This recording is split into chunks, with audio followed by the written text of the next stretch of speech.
El cuarto olvidado. Me llamó Alejandro Coronado y durante el verano de 2012 ingresé como trabajador social a la penitenciaría de San Martín en el norte de México. Era un centro de alta seguridad con reputación de impenetrable. Mi función consistía en atender a los presos más vulnerables, adictos, enfermos crónicos, ancianos sin familia. Al principio, todo transcurría con rutina, entrevistas, talleres, gestiones de traslado. Pero a los pocos meses corrió un rumor: reclusos de la Galería C, los sin visita, comenzaban a desvanecerse sin aviso, sin papeleo, sin registro alguno. La primera vez que lo supe fue por una nota escrita a lápiz, hallada junto a la mesa de entrevistas. Hablaba de una puerta ignorada, de un pasillo sellado en el tercer nivel, olvidado tras una remodelación de hace décadas. Nadie quería hablar en voz alta. Quien mencionaba el tema escudriñaba las sombras antes de alejarse. Yo sentí un escalofrío al tocar esas palabras, algo entre la curiosidad profesional y el temor ancestral que guardamos a los secretos malolientes. Decidí investigar sin revelar mis intenciones. Caminé una noche sin luna hasta el ala cerrada, acompañado por el eco de mis propias pisadas. El pasillo parecía un hueso expuesto, sus paredes cubiertas de manchas oscuras que no sabía si eran óxido o algo más antiguo. El aire, enrarecido, un olor que se pegaba a la garganta, mezcla de humedad y carne podrida. No había iluminación, solo la luz mortecina de mi linterna, y por cada centímetro que avanzaba, el pulso se me aceleraba. Al llegar a la puerta principal de aquel nivel, noté que estaba reforzada con candados oxidados. No había rótulo, ningún aviso oficial, como si estuvieran borrando cualquier vestigio de ese espacio. Con esfuerzo, y usando llaves maestras que había pedido prestadas, conseguí girar el pestillo. El chirrido se expandió por el corredor y, por un instante, cada respiración me pareció un estruendo. Una escalera descendía en penumbra. Los peldaños eran de metal corroído, cubiertos de polvo y regueros de algo que brillaba bajo mi linterna. Avancé con cautela, sintiendo que cada crujido me delataba. Al pie de la escalera, un umbral tallado en concreto anunciaba una sala amplia, vacía a simple vista, sin barrotes ni celdas visibles. Apenas un cuarto diáfano, como un vestíbulo abandonado. Entonces lo escuché, un golpeteo suave, rítmico, como un latido profundo. Me acerqué a un muro cercano y las manos, temblorosas, empezaron a empujar contra una sección más lisa. Con un estruendo, un panel se deslizó hacia un costado, revelando una abertura rectangular apenas lo suficientemente grande para arrastrarse. Entré de rodillas en un túnel angosto y al otro extremo, una luz tenue invitaba a asomarme a la escena que cambiaría todo. La habitación estaba llena de camastros improvisados, en hileras desordenadas. Sobre ellos yacían cuerpos de hombres que reconocí al instante por las fotos de expediente, los olvidados de la Galería C. Estaban inmóviles, la piel agarrotada y reseca, con signos de tortura, cortes, marcas de quemaduras, fracturas mal cicatrizadas. El aire se colmaba de un hedor indecible, como si la muerte aún exhalaba. Mi mente retrocedió a las palabras que había oído en los pasillos. Es como deshacerse de la basura, nadie reclama a estos criminales. Ahora lo entendía con claridad brutal. Aquella cámara secreta, clausurada oficialmente hacía 20 años, era un depósito de cadáveres. Pero no un depósito pasivo. Aquellos cuerpos mostraban señales de que habían sufrido hasta instantes antes de morir, músculos tensos, lágrimas secas perfiladas en rostros horrorizados, pupilas petrificadas. Una puerta trasera, funesta, estaba entreabierta. Dentro, un puñado de guardias de uniforme oscuro observaba la escena en silencio, como si inspeccionaran mercancía. Al percatarse de mi presencia, alzaron la mirada, ojos vacíos, sin remordimiento. En ese instante entendí que aquello no era un acto de pánico descontrolado, sino un procedimiento concertado.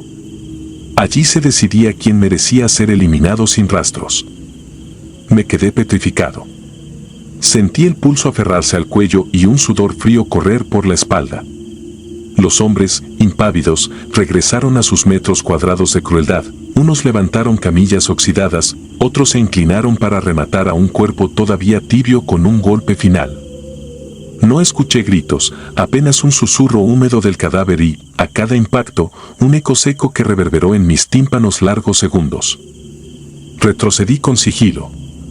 Cada paso parecía un desastre silente, el suelo crujía sin miramientos.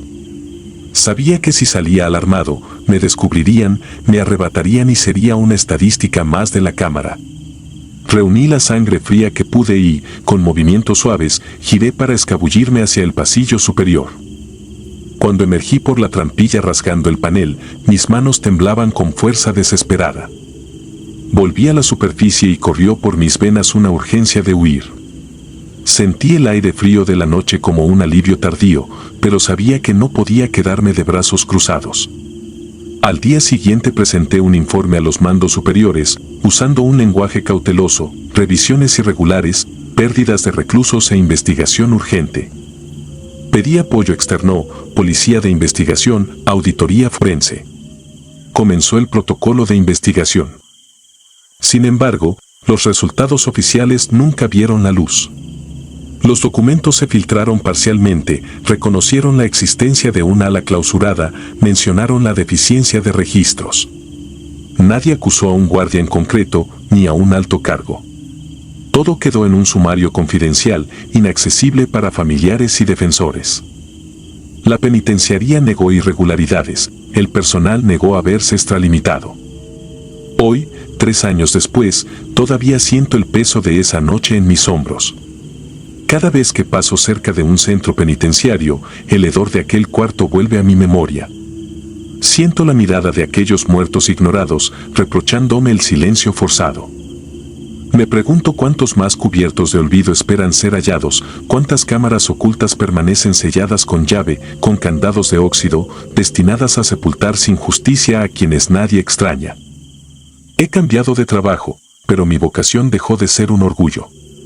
Recibo pesadillas en las que evito un pasillo sellado, y sueño con abrir un panel que revela celdas de sombras. Despierto sobresaltado, jurando que la puerta se ha vuelto a cerrar tras mi huida. Sé que muchos reclusos sin nombre duermen en esa cripta oculta, condenados a la oscuridad definitiva. Y temo que alguien decida que yo también sea un olvido necesario para que la verdad siga sepultada. Celda 33. Me llamo Esteban y, cuando acepté el traslado al Centro de Readaptación Social Sierra Baja, creí estar dando un paso lógico en mi carrera de custodio. El penal, inaugurado en 2012 a 20 kilómetros del desierto de Altar, presumía cámaras térmicas en cada pasillo, sensores de movimiento y un circuito cerrado de última generación. Todo olía a pintura fresca y a burocracia recién estrenada, pero para la tropa de guardia nocturna había otro olor debajo del cloro y el cemento, la certeza de que el edificio todavía no aprendía a guardar silencio. La primera semana me asignaron como relevo en el módulo de aislamiento, conocido de forma extraoficial como Pabellón 13, una hilera de celdas individuales donde dormían los reos más problemáticos o más vulnerables. En aquel corredor, la luz blanca de los fluorescentes reverberaba sobre las puertas de acero macizo y hacía que cualquiera se viera pálido. El supervisor aseguró que el turno nocturno curtía el carácter, porque a las 3 de la mañana se escuchaban cosas que ni el más bravo de los internos se atrevía a nombrar. Reímos para quitarnos la tensión, aunque todos sabíamos de qué hablaba. Antes de que se vertiera la última losa, un soldador cayó desde la estructura central y se abrió el cráneo contra la base de concreto. Decía la cuadrilla que el hombre se arrastró unos metros antes de expirar, como si buscara inútilmente la salida. Las 2 primeras guardias transcurrieron sin incidentes graves. Sin embargo, cada vez que revisaba el pasillo por las pantallas percibía motas luminosas que flotaban como polvo iluminado por un rayo de sol. Pensé en insectos atrapados entre el lente y el infrarrojo, hasta que noté que las motas describían trayectorias independientes, entraban y salían de las celdas y se agrupaban frente a la puerta 33, la última del ala oriental. Aquella celda, me dijeron, estaba vacía por mantenimiento, un candado colgando del cerrojo a modo de sello. Nadie podía alojarse allí por fallas en el drenaje. Aún así, los orbes regresaban noche tras noche y parecían atravesar el acero como si la cerradura fuera ornamento. A la tercera semana recibimos a Baltasar Laguna, un conductor de camión articulado que embistió un puesto de control y mató a 4 policías federales. La investigación apuntaba a somnolencia al volante, mas su versión era distinta, juraba haber cerrado los ojos para evitar mirar algo que se materializó sobre el asfalto. Llegó esposado, exhausto y cubierto de polvo, en el antebrazo derecho llevaba tatuada la calavera coronada de la Santísima Muerte, con ojos de tinta negra tan profundos que parecían hoyos recientes. Tras la toma de huellas, requisamos sus dijes y escapularios y lo enviamos a la celda 29, a solo 2 puertas de la 33 clausurada. Las anomalías se intensificaron desde la primera madrugada con Baltasar en el módulo. Las cámaras térmicas marcaban picos de frío repentinos, bajones de 5 grados en cuestión de segundos que recorrían el pasillo como una ola. Los globos de luz se multiplicaron y, lo peor, apareció una silueta maciza envuelta en un negro tan denso que absorbía las sombras. No era la figura borrosa que uno asocia a los fantasmas, aquello tenía contornos definidos, altura de hombre robusto y la parte superior cubierta por algo que semejaba un velo de tela pesada. Avanzaba con un trote cansino, describiendo vueltas lentas frente a las puertas y ninguna óptica daba señal de error. Esa noche llamé por radio a Casillas, quien patrullaba desde el extremo norte, para indicarle que el objeto térmico estaba a 3 metros de su posición. Lo oí replicar que el pasillo estaba vacío y que quizá el monitor presentaba interferencia. En la pantalla, sin embargo, la silueta se detuvo justo detrás de él, extendió un brazo y el sensor de movimiento del plafón parpadeó. Vi cómo Casillas se estremecía, luego volteaba sin comprender y se tocaba la nuca. Al revisar el área no hallamos nada salvo un olor agrio, mezcla de cobre y tela chamuscada. A partir de entonces, mis turnos se convirtieron en un ensayo de resistencia. Cada guardia empezaba con zumbidos en la cabeza, náuseas y un cansancio que no se marchaba ni con 3 tazas de café soluble. Otros compañeros referían pinchazos en las articulaciones y una jaqueca traducida en visión borrosa. Los reos de las celdas contiguas a la 33 despertaban gritando, convencidos de que alguien les hablaba desde la rendija del respiradero. Uno, un sicario apodado el Lince, se abrió la frente contra el muro a cabezazos porque aseguraba que un hombre cubierto con sotana le dictaba plegarias al oído. El médico certificó deshidratación y episodios psicóticos, pero nosotros veíamos como cada víctima tenía las pupilas dilatadas y un temblor fino que no amainaba ni con sedantes. La instrucción fue revisar las tuberías, los conductos de ventilación y el cableado eléctrico en busca de gases, fugas o corrientes electromagnéticas que explicaran las alucinaciones. Encontramos todo en orden. Sin embargo, el albañil que abrió el falso plafón del pasillo halló entre el aislamiento un guante de carnaza rígido por la sangre seca y, junto a él, una credencial oxidada con la foto del soldador muerto durante la obra. El nombre era irreconocible, los bordes deshechos por humedad.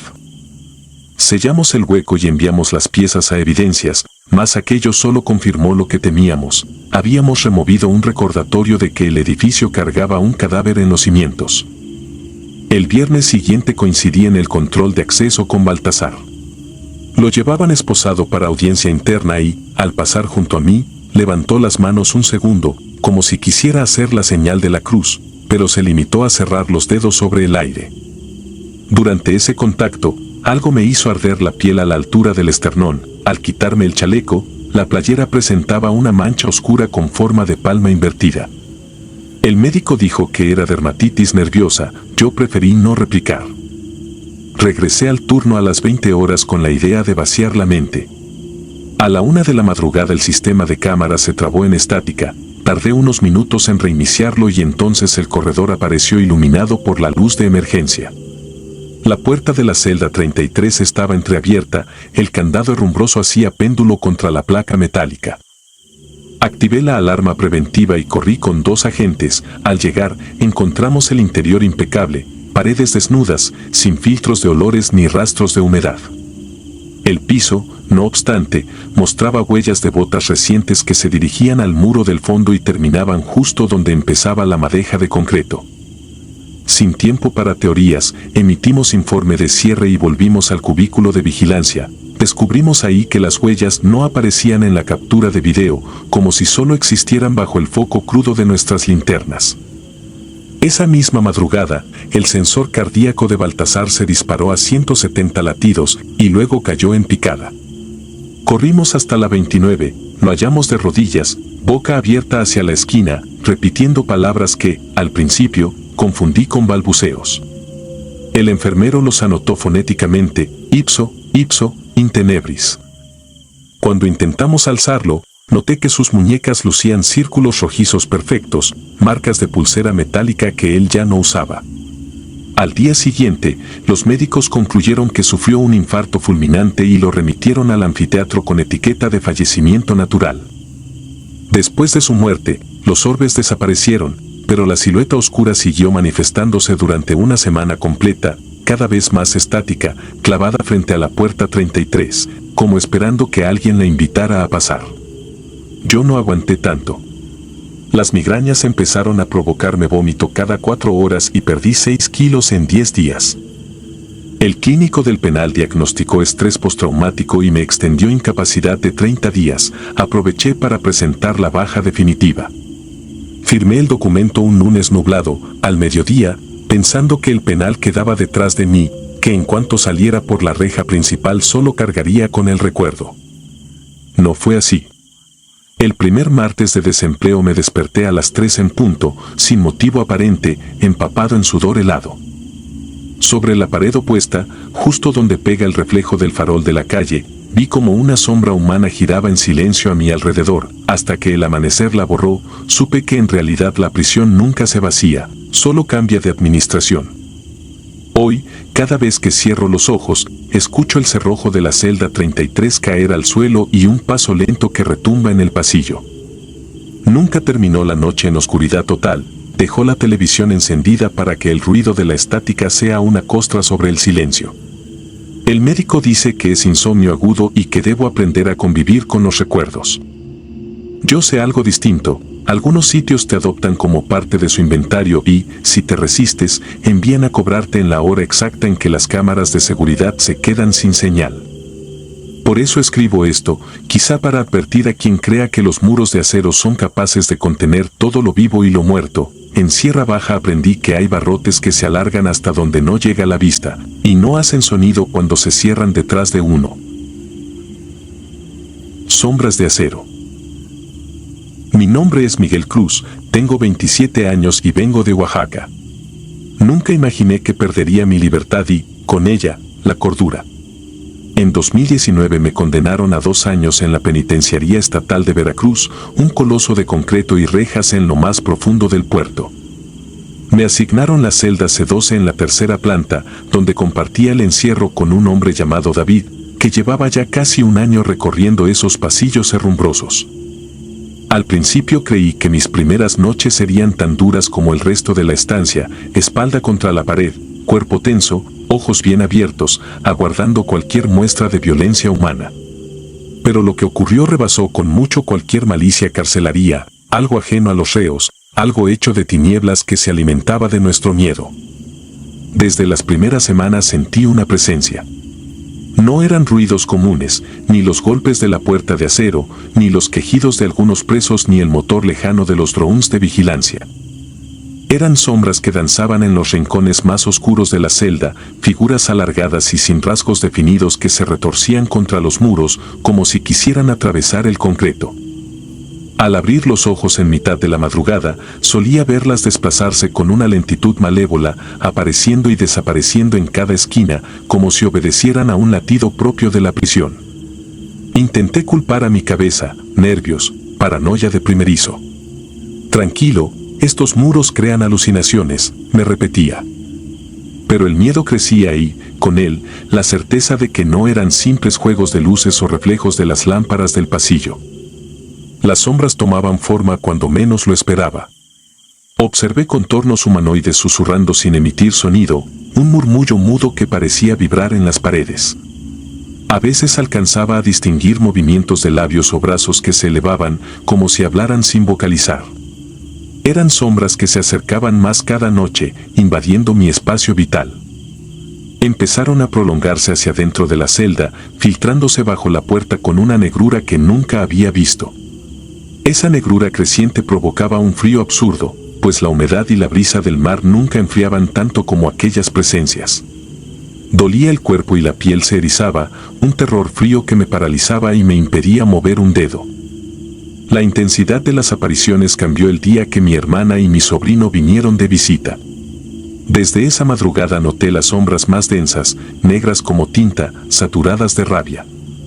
En lugar de deslizarse, tronaban contra los barrotes, proyectando alaridos que sentía vibrar en el pecho, aunque mis oídos no captaban sonido alguno. Fue entonces cuando supe que no estaban ahí para asustarme, venían a hacerme daño. Durante esos días dejé de dormir, racionaba el descanso a breves siestas, a ciegas, con la luz tenue del pasillo colándose por la rendija de la puerta. No quería cerrar los ojos, pero tampoco quería verlas. Era una trampa imposible. Busqué refugio en la capilla de la cárcel. No soy un hombre de fe, pero la necesidad me obligó a creer en algo que me protegiera. Me deslicé por el pasillo con cuidado, cada paso resonando en el silencio nocturno. Al llegar, una tenue lámpara iluminaba un pequeño altar con un crucifijo. Me senté en la última banca y recé. No recuerdo mis palabras, solo la sensación de alivio al recitar oraciones antiguas. Algo en el aire cambió, un suspiro, un eco imposible. Sentí la mirada de las sombras a mi espalda, pero permanecieron fuera, meras figuras al otro lado de la puerta de la capilla. Allí, por primera vez, no me despertaron en plena madrugada siendo observado. Esa tregua se extendió por un mes dulce, un oasis en el infierno carcelario. Las figuras regresaron, sí, pero se quedaron al límite de mi visión, como si temieran cruzar el umbral sagrado. Por las mañanas, compartía con David el espanto de las celdas contiguas, me contó que él también había tenido encuentros, pero que optó por fingir indiferencia para no ser señalado de loco. Algunos guardias comentaban rumores, voces sin autor, pasos arrastrados por corredores desiertos, sombras que se desvanecían al encender las luces. Según ellos, generaciones de reos habían percibido entidades en esa prisión, crímenes ocultos, muertes sin reclamar, cuerpos arrojados en fosas anónimas en el patio trasero. Otra capa de horror, más allá de los barrotes, un pasado sangriento al que las sombras rendían homenaje. Un día, a mitad de la tarde, noté algo distinto tatuado en las tinieblas. Una forma nítida, la silueta de un hombre de rodillas, las manos alzadas hacia el techo, como suplicando clemencia. Me acerqué a la puerta de la celda mientras la sombra se desdibujaba. Pulsé el ojo mágico con temblor y observé el corredor vacío. No había luz más que la que se filtraba por los tragaluces, y allí, frente a mí, en una esquina sin ventanas, la figura reapareció. Era la única sombra que se quedaba quieta, mirándome con una quietud aterradora. Me sentí observado, reducido a un objeto. Retrocedí varios pasos y el corazón me latía a 1000 por hora. En otra vida, quizá habría gritado, corrido, buscado ayuda. Allí entendí que nada ni nadie podría auxiliarme. Aquella noche sufrí la pesadilla más vívida de mi vida.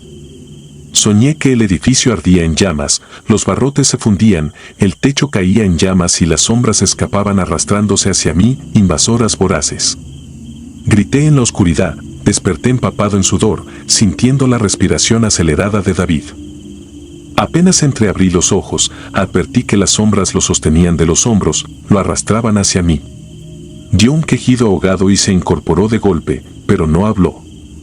Sus ojos decían lo mismo que los míos, había algo allí, algo que trascendía nuestro entendimiento y que deseaba reclamarnos. A partir de entonces, la vida en la celda se volvió insoportable. Empecé a anotar cada manifestación, fecha, hora, forma percibida. Buscaba un patrón, algo que me diera control, pero solo encontré caos y desesperación.